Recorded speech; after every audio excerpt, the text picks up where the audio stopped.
Beberapa hari ini Kota Semarang sedang dilanda cuaca ekstrim, di mana seringkali cuaca berubah-ubah dari pagi hingga sore. Kondisi ini pun memicu berbagai penyakit ringan.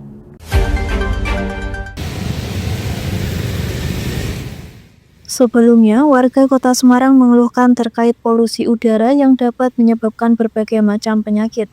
Menanggapi hal tersebut, Kepala Dinas Kesehatan Kota Semarang, Muhammad Abdul Hakam, mengatakan bahwa selain polusi, kondisi cuaca yang tengah berubah-ubah juga mempengaruhi imun atau daya tubuh seseorang sehingga mudah terserang penyakit.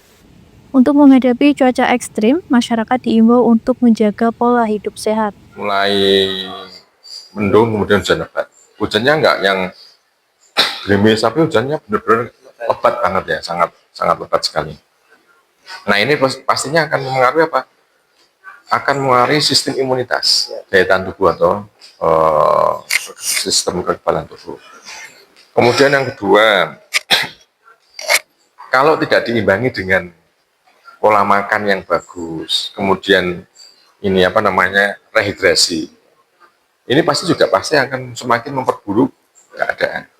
Apalagi kemudian setelah Lebaran ini kita tidak bisa mengontrol pola makan kita.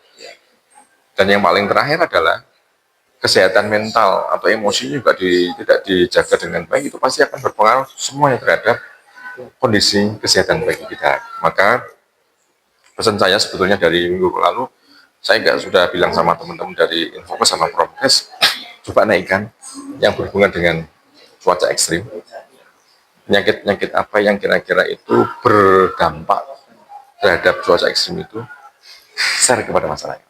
Dari Kota Semarang, Syahril Mu'adz, Lingkar TV melaporkan.